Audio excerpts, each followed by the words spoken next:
touched on it a little bit earlier, just briefly. Mentors. Have you ever had mentors, be it through your footy career, outside of football in business? Have you ever gone to someone or reached out with someone to help you or give you advice along your journey? Yeah, I definitely have. It's something I lost track of a while ago. Like, I think when I went first into construction, I used the owners of the construction companies as mentors. Yeah. But realistically, I was on my own. I was just out there pushing.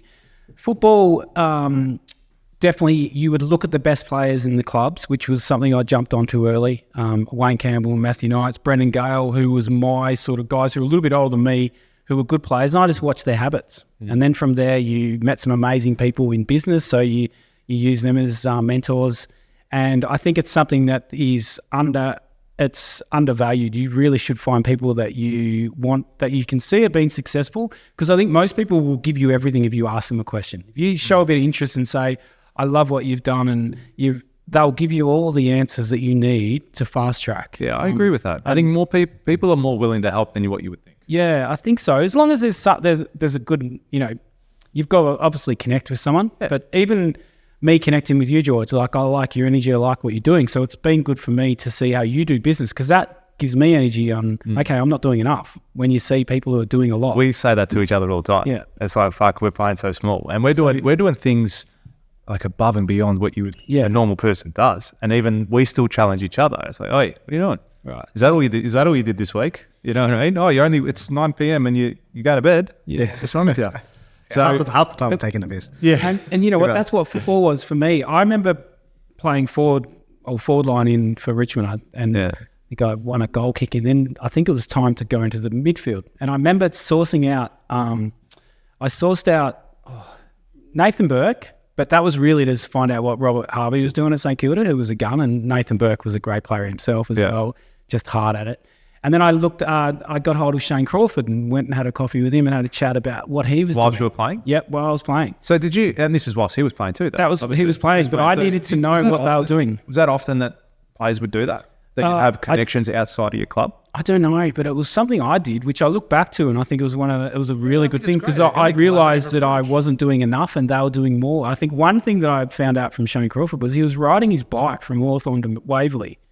Yeah, and that was his routine to do it before training, and he was a freak athlete.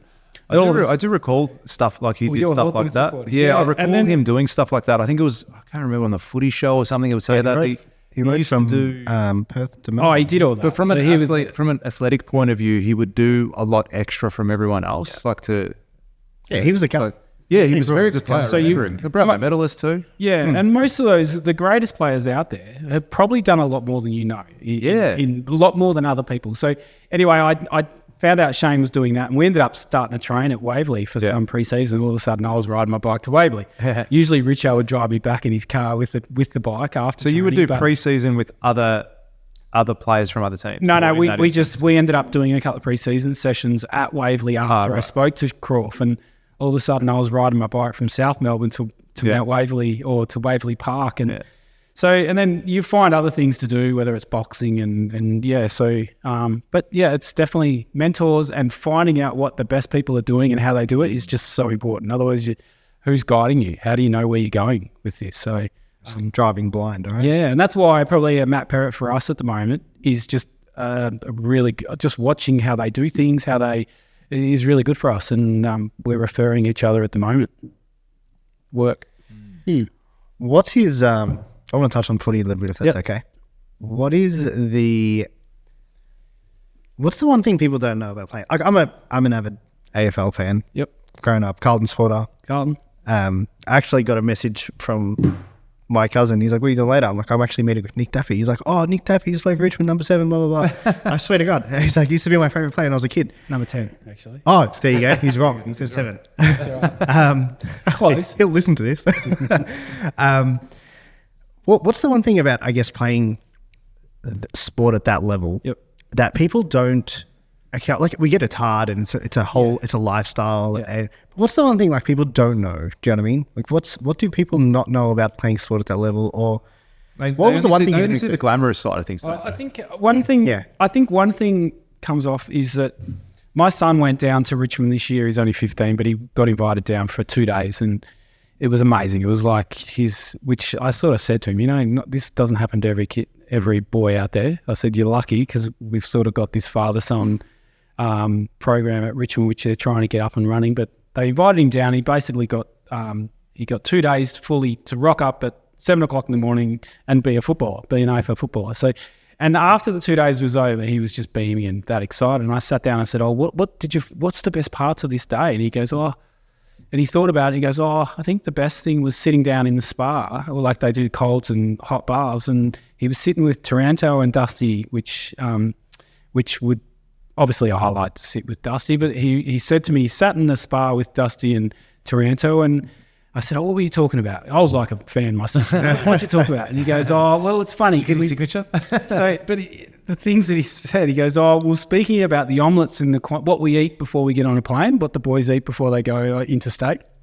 Taranto loves an omelette and Dusty loves his Vegemite toast. I said, okay, what else? He goes, we just spoke about Dusty and his boots. He really wasn't sure what boots to wear.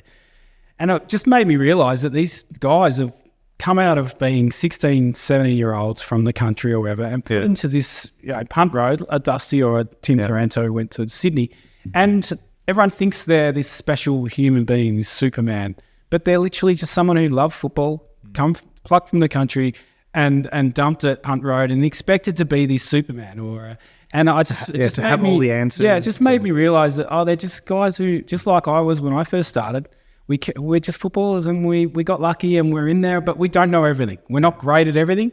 And we just want to talk about what omelettes we're eating and what toast and what boots. And that's it. So what colour boots did you wear? And me. Yeah. Well, I was one of the first ones who brought in a little bit of colour. I was going to say, because Adidas Predators come out, and I remember having a little bit of the smallest amount of red.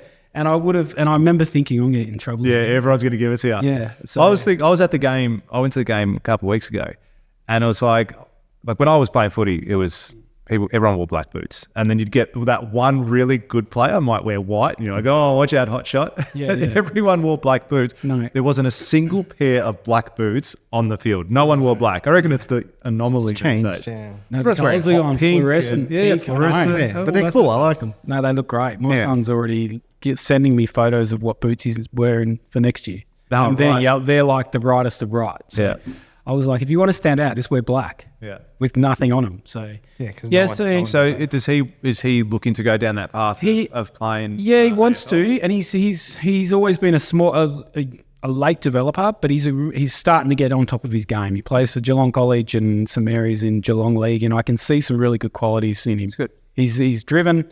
He's a beautiful runner. He's got beautiful skills, and I think it's there for him, but he's got a lot of work to do, and he loves footy, and he's halfway there because he wants it, and he wants it bad, and he works harder than most kids I know, so he's on his way. So if you like this clip and you want to watch another one, click just over here, or if you want to watch the full episode, you can click over here. Don't forget to subscribe to the channel, and thanks for watching.